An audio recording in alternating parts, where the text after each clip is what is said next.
Good morning. ഇന്ന് ഞാൻ വന്നിട്ടുള്ളത് കാലിക്കറ്റ് യൂണിവേഴ്സിറ്റിയുടെ 5th സെം BBAയിലെ അക്കൗണ്ടിംഗ് ഫോർ മാനേജ്മെന്റ് എന്ന വിഷയത്തിൽ essay ആയിട്ട് വരുന്ന ഒരു പ്രോബ്ലമായിട്ടാണ്. From the following information, prepare a balance sheet, show the workings. Current ratio 2.5, liquid ratio 1.5, proprietary ratio, fixed asset divided by proprietary fund 0.75, working capital 60,000, reserves and surplus 40,000, bank overdraft 10,000. There is no long-term loans or fictitious assets. ഇതാണ് question. നമ്മളോട് പറഞ്ഞിട്ടുള്ളത് balance sheet ഉണ്ടാക്കാനാണ്. ഇതിൽ നിന്ന് എങ്ങനെ ഒരു balance sheet ഉണ്ടാക്കും? നിങ്ങൾ എങ്ങനെ ഉണ്ടാക്കിയിട്ടുണ്ടോ?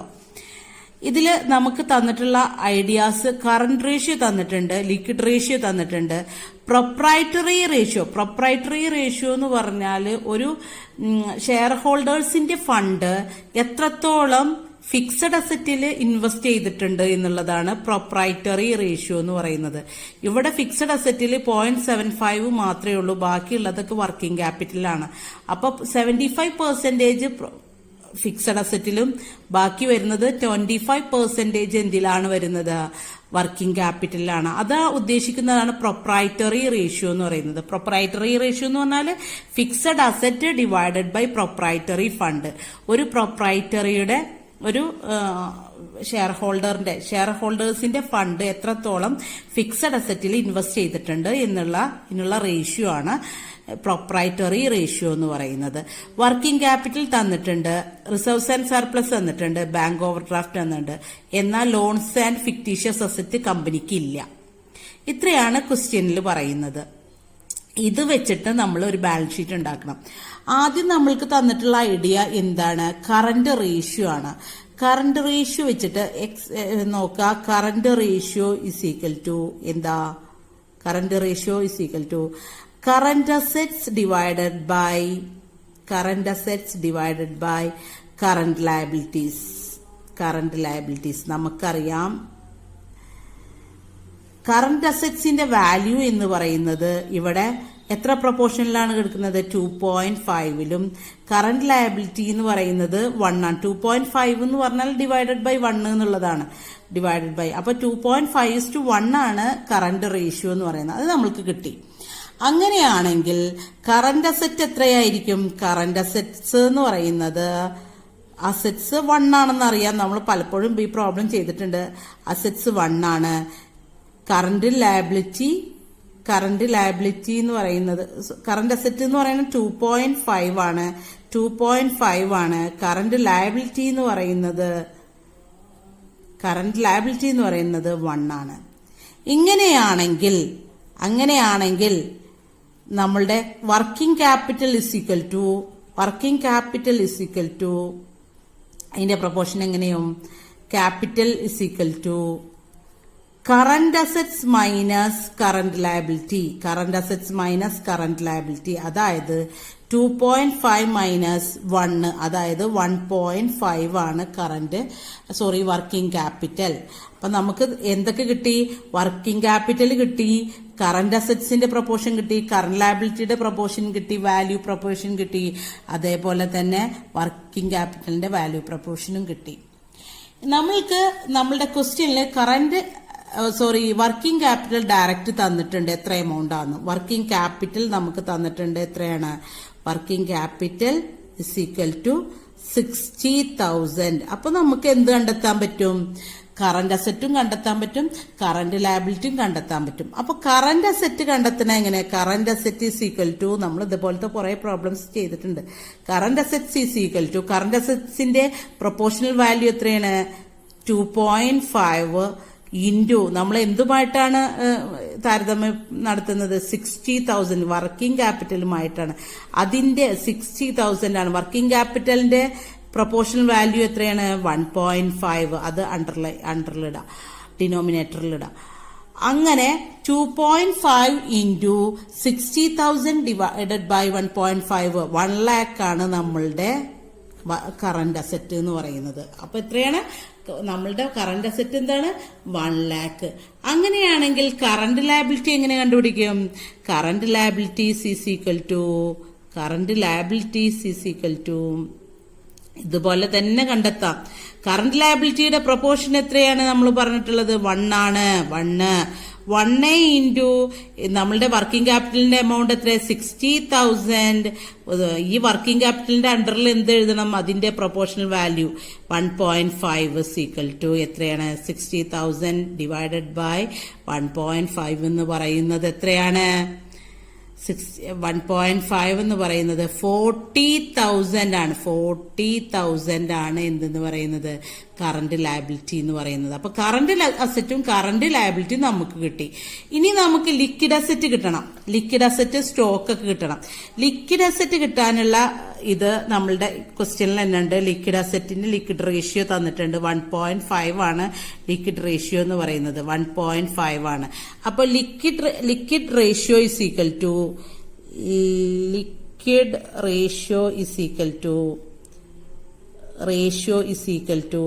liquid assets divided by liquid liabilities. Liquid ratio എന്ന് പറയുന്നത് നമ്മളുടെ ക്വസ്റ്റ്യനിൽ തന്നിട്ടുള്ളത് 1.5 ആണ്. 1.5 ആണെന്ന് പറഞ്ഞാൽ 1.5 ഡിവൈഡഡ് ബൈ 1, അതായത് 1.5 ആണ്. അങ്ങനെയാണെങ്കിൽ ലിക്വിഡ് അസറ്റ് എത്രയാണ് നമുക്ക് കിട്ടിയിട്ടുള്ളത്? ലിക്വിഡ് അസറ്റിന്റെ പ്രൊപ്പോർഷണൽ വാല്യൂ എന്ന് പറയുന്നത് 1.5ഉം ലിക്വിഡ് ലയബിലിറ്റീസിന്റെ പ്രൊപ്പോർഷണൽ വാല്യൂ എന്ന് പറയുന്നത് 1ഉം ആണ്. ഇങ്ങനെയാണെങ്കിൽ നമ്മൾക്ക്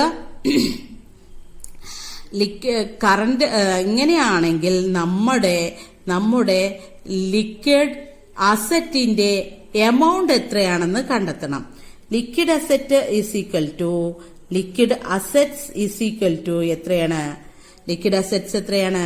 ലിക്വിഡ് അസറ്റ്സിന്റെ പ്രൊപ്പോർഷണൽ വാല്യൂ 1.5 ഇൻറ്റു നമ്മൾ എന്തുമായിട്ടാണ് ഇപ്പൊ താരതമ്യം ചെയ്യാറുള്ളത്? നമ്മള് വർക്കിംഗ് ക്യാപിറ്റൽ എന്ന എമൗണ്ടുമായിട്ട്. വർക്കിംഗ് ക്യാപിറ്റൽ എത്രയാണ്? 60,000. അതിന്റെ പ്രൊപ്പോർഷണൽ വാല്യൂ 1.5. അപ്പൊ അത് നോക്കാം. 60,000 divided by 1.5 is equal to എത്രയാണ്? 60,000 തന്നെയാണ് ലിക്വിഡ് അസറ്റ് എന്ന് പറയുന്നത്. അപ്പോ നമുക്ക് സ്റ്റോക്ക് കിട്ടണം. സ്റ്റോക്ക് എന്ന് പറയുന്നതിന്റെ വാല്യൂ എത്രയാണ്? Stock is equal to current assets minus എന്താണ്? ലിക്വിഡ് അസറ്റ്സ് ആണ്. അപ്പൊ അങ്ങനെയാണെങ്കിൽ liquid assets current assets minus liquid assets ആണെങ്കിൽ എങ്ങനെ? കറന്റ് അസറ്റ്സിന്റെ വാല്യൂ നമുക്ക് തന്നിട്ടുണ്ട്. കറന്റ് അസറ്റ്സിന്റെ വാല്യൂ എന്ന് പറയുന്നത് 1 lakh ആണ്. പിന്നെ ലിക്വിഡ് അസറ്റ്സിന്റെ വാല്യൂ എന്ന് പറയുന്നത് എത്രയാണ്? 60,000 ആണ്. അപ്പോ 1 lakh minus 60,000 is equal to 40,000 ആണ് സ്റ്റോക്ക് എന്ന് പറയുന്നത്. അപ്പൊ സ്റ്റോക്ക് എന്ന് പറയുന്നത് 40,000 ആണ്. അപ്പൊ മനസ്സിലാക്കണം, 40,000 ആണ് സ്റ്റോക്ക് എന്ന് പറയുന്നത്. ദെൻ നമ്മൾ കണ്ടുപിടിക്കേണ്ടത്, സ്റ്റോക്ക് കിട്ടി, പ്രൊപ്രൈറ്ററി ഫണ്ട് നമ്മളോട് പറഞ്ഞിട്ടുണ്ട്. പ്രൊപ്രൈറ്ററി റേഷ്യോ നമുക്ക് തന്നിട്ടുണ്ട്. പ്രൊപ്രൈറ്ററി റേഷ്യോ എന്ന് പറഞ്ഞാല് ഫിക്സഡ് അസറ്റ് ടു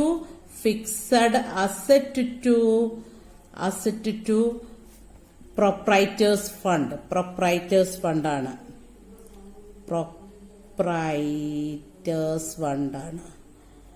അങ്ങനെയാണെങ്കിൽ നമ്മളുടെ ആ റിലേഷൻ നോക്കാം. റിലേഷൻ എങ്ങനെയാണ് നമുക്ക് നോക്കാം. റിലേഷൻ പ്രൊപ്രൈറ്ററി ഫണ്ടിന്റെ റിലേഷൻ എന്ന് പറയുന്നത് എന്താണ്?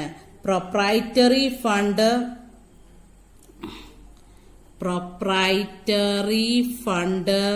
എന്തിലാണ് ഇൻവെസ്റ്റ് ചെയ്യുന്നത്? പ്രൊപ്രൈറ്ററി ഫണ്ട് ഇൻവെസ്റ്റ് ചെയ്യുന്നത് എന്തിലാ? ഫിക്സഡ് അസറ്റിലാണ്. ആ ഫിക്സഡ് അസറ്റിൽ ബാക്കി വരുന്നത് എന്തിനോട് തുല്യമാണ്? നമ്മുടെ വർക്കിംഗ് ക്യാപിറ്റലിനോട് തുല്യമാണ്. അതായത് കറന്റ് അസറ്റ്സ് മൈനസ് കറന്റ് ലയബിലിറ്റീസിനോട് തുല്യമാണ് എന്നാണ് പറഞ്ഞിട്ടുള്ളത്. ഒന്നുകൂടി ഞാൻ പറയാം. നമ്മളുടെ പ്രൊപ്രൈറ്ററി ഫണ്ട് എന്ന് പറയുന്നത് ഷെയർ ഹോൾഡേഴ്സിന്റെ ഫണ്ട് ഫിക്സഡ് അസറ്റിൽ ഇൻവെസ്റ്റ് ചെയ്യും. ഒരു പാർട്ട് ഫിക്സഡ് അസറ്റിൽ ഇൻവെസ്റ്റ് ചെയ്യും, ബാക്കിയുള്ളത് വർക്കിംഗ് ക്യാപിറ്റലിലും ഇൻവെസ്റ്റ് ചെയ്യും. എന്നാൽ ഇവിടെ നമ്മളോട് പറഞ്ഞിട്ടുള്ളത് 0.75 ആണ് എന്തിൽ ഇൻവെസ്റ്റ് ചെയ്തിട്ടുള്ളത്, നമ്മളുടെ ഫിക്സഡ് അസറ്റിൽ ഇൻവെസ്റ്റ് ചെയ്തത്. അപ്പൊ ബാക്കി വരുന്നത് എന്തിലായിരിക്കും? 0.25 വർക്കിംഗ് ക്യാപിറ്റൽ. അതെങ്ങനെ കിട്ടുകയെന്ന് നമ്മൾ കാണിക്കാം. പ്രൊപ്രൈറ്ററി ഫണ്ട് എന്ന് പറയുന്നത് എത്രയാണ്? പ്രൊപ്രൈറ്ററി ഫണ്ട് എപ്പോഴും 1 ആണ്. പ്രൊപ്രൈറ്ററി ഫണ്ട് നമ്മൾക്ക് പറയാം 1, കാരണം ഫിക്സഡ് അസറ്റ് ടു പ്രൊപ്രൈറ്റേഴ്സ് ഫണ്ടാണ്. ഫിക്സഡ് അസറ്റ് എന്ന് പറയുന്നത് 0.75 ആണ്. ഇതിൽ നോക്കാം, ഫിക്സഡ് അസറ്റ് എത്രയാണ്? ഫിക്സഡ് അസറ്റ് എന്ന് പറയുന്നത് 0.75 ആണ്. പിന്നെ പ്രൊപ്രൈറ്റേഴ്സ് ഫണ്ട് എന്ന് പറയുന്നത് 1 ആണ്, കാരണം 0.75 ഡിവൈഡഡ് ബൈ 1, അതായത് 1 ആണ്. പ്രൊപ്രൈറ്റേഴ്സ് ഫണ്ട് എന്ന് പറയുന്നത് 1 ആണ്. അങ്ങനെയാണെങ്കിൽ proprietors fund 1 minus fixed asset 0.75 is equal to current asset. എത്രയാണ് കറന്റ് അസറ്റിന്റെ വാല്യൂ എന്ന് പറയുന്നത്? കറന്റ് അസറ്റ്സിന്റെ വാല്യൂ എന്ന് പറയുന്നത് 2.5 ആണ്. നമുക്കറിയാം കറന്റ് അസറ്റിന്റെ വാല്യൂ എന്ന് പറയുന്നത് 2.5 ആണ്. അതിന്റെ എമൗണ്ട് എന്ന് പറയുന്നത് 1 lakh ആണ്. കറന്റ് ലയബിലിറ്റിന്റെ എമൗണ്ട് എന്ന് പറയുന്നത് 40,000 ആണ്. അപ്പോൾ നമ്മൾ ഇവിടെ എഴുതുന്നു കറന്റ് അസറ്റ്സ് എത്രയാണ്? 1 lakh മൈനസ് 40,000. അതായത് 0.25 എന്ന് പറയുന്നത് 60,000 വർക്കിംഗ് ക്യാപിറ്റലിന് തുല്യമാണ്. അതായത് ഈ 0.25 പ്രൊപ്രൈറ്റേഴ്സ് ഫണ്ട് 75% എന്തിൽ ഇൻവെസ്റ്റ് ചെയ്തിരിക്കുകയാണ്? ഫിക്സഡ് അസറ്റിൽ ഇൻവെസ്റ്റ് ചെയ്തിട്ടുണ്ട്. ബാക്കി വരുന്ന 0.25 എന്തിനോട് തുല്യമാണ്? വർക്കിംഗ് ക്യാപിറ്റലിനോട് തുല്യമാണ്. അതാണ് ഇവിടെ ആ റിലേഷനാണ് എഴുതി വെച്ചിട്ടുള്ളത്.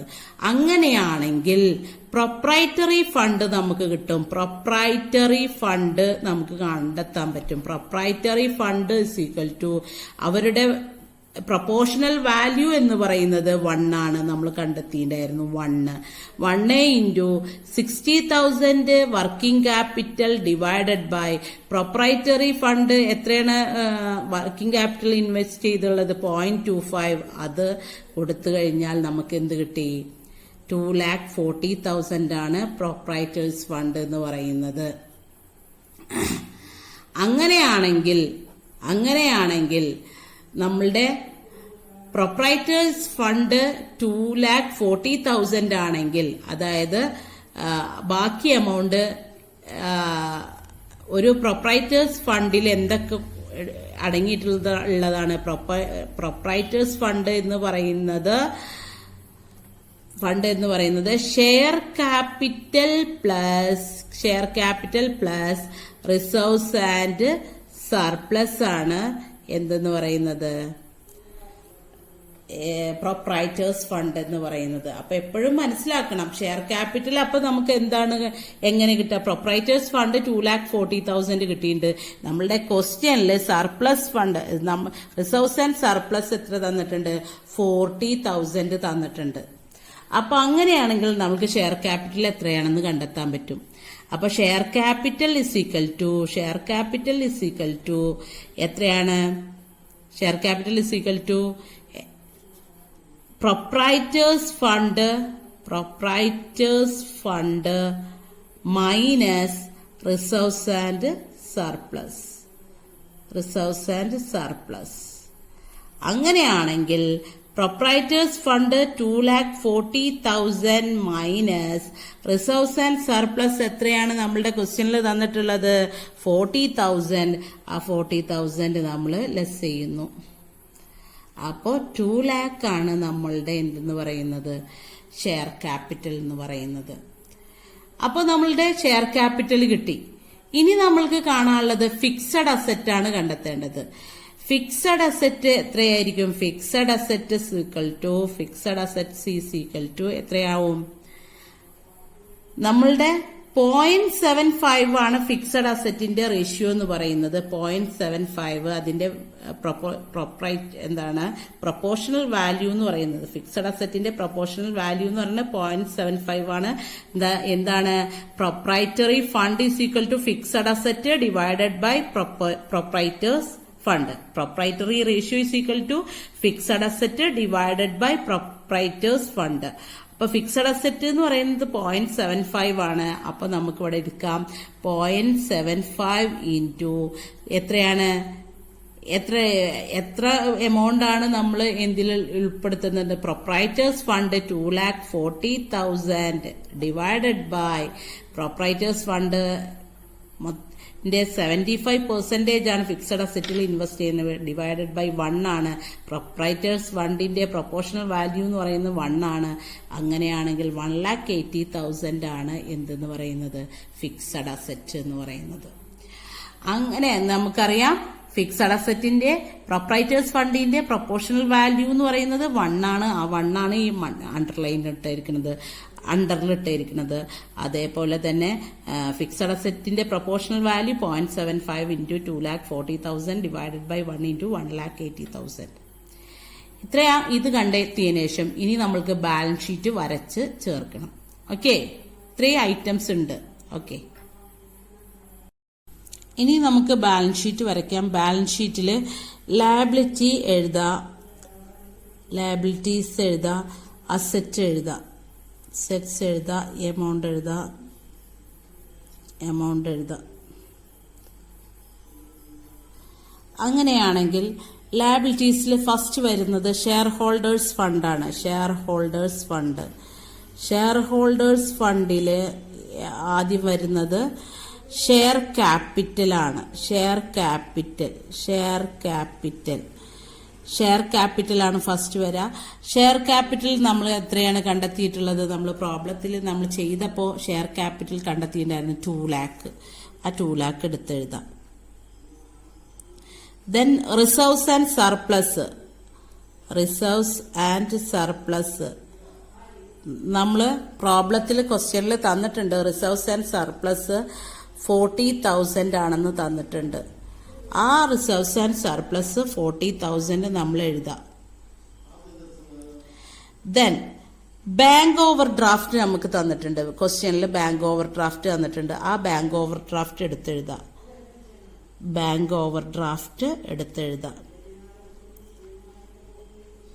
10,000 ബാങ്ക് ഓവർ ഡ്രാഫ്റ്റ് എടുത്തെഴുതി.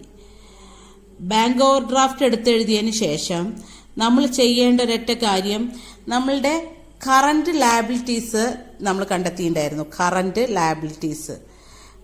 ലയബിലിറ്റീസ് 40,000 ആണ്. കറന്റ് ലയബിലിറ്റീസ് 40,000 ആണ്. പക്ഷേ അതില് കറന്റ് ലയബിലിറ്റിയിൽ ബാങ്ക് ഓവർ ഡ്രാഫ്റ്റ് ഓൾറെഡി എഴുതിയ കാരണം 10,000 എഴുതിയ കാരണം അതിൽ നിന്ന് നമ്മൾ 10,000 കുറച്ച് വേണം കറന്റ് ലയബിലിറ്റീസ് എഴുതാൻ. എന്താണ്? Creditors and other current liabilities എത്രയാണ് വരുന്നത്? 30,000 ഉള്ളൂ. Creditors and other current liabilities 30,000. എങ്ങനെ 30,000 കിട്ടിയതെന്ന് അറിയില്ലേ? 40,000 ആണ് നമ്മൾ കണ്ടെത്തിയത്. അതിൽ ബാങ്ക് ഓവർ ഡ്രാഫ്റ്റ് എന്താണ്? നമ്മളുടെ കറന്റ് ലയബിലിറ്റി ആണ്. അത് ഓൾറെഡി നമ്മൾക്ക് തന്നിട്ടുണ്ട്. എല്ലാം കൂടി കറന്റ് ലയബിലിറ്റിയിൽ എല്ലാം ഇൻക്ലൂഡഡ് ആണ്. അത് സെപ്പറേറ്റ് തന്ന കാരണം, അത് എഴുതിയ കാരണം നമ്മൾക്ക് അതിനെ കുറച്ചിട്ടുള്ള 30,000 എടുത്തെഴുതി.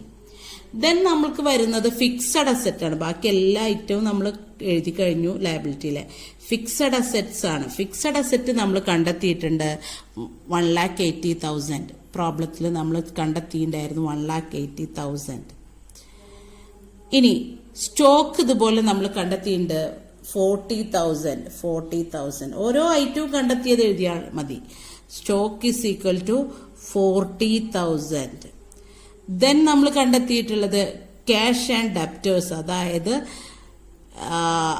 അസറ്റ്സ് കറണ്ട് അസറ്റ്സ് നമ്മൾ എന്താ പറഞ്ഞുള്ളത്, കറണ്ട് അസറ്റ്സ് 1 lakh ആണ് നമ്മൾ കണ്ടെത്തിയിട്ടുണ്ടായിരുന്നത്. ആ 1 lakhല് സ്റ്റോക്ക് എത്ര പോയി, 40,000 പോയി. അപ്പോൾ ബാക്കിയുള്ളത് 60,000 ആണ് നമ്മളുടെ ക്യാഷ് ആൻഡ് ഡെപ്റ്റേഴ്സ് ഉണ്ടാവുക. സ്റ്റോക്ക് 40,000 ഓൾറെഡി എഴുതിയ കാരണം കറണ്ട് അസറ്റ്സിൽ എന്ത് മാത്രമേ ഉള്ളൂ, 60,000 മാത്രം എഴുതിയാൽ മതി. ഇനി നമ്മൾക്കിത് എല്ലാം ആഡ് ചെയ്താൽ 2,40,000, 2,50,000, 2,80,000 നമുക്കിവിടെ കിട്ടുന്നു. ദെൻ ഇവിടെ 1,80,000, 2,20,000, 2,80,000 രണ്ടും സെയിം ആയില്ലേ, ലയബിലിറ്റിയും അസറ്റും സെയിം ആയില്ലേ. ആൻസർ കറക്റ്റ് ആണ്.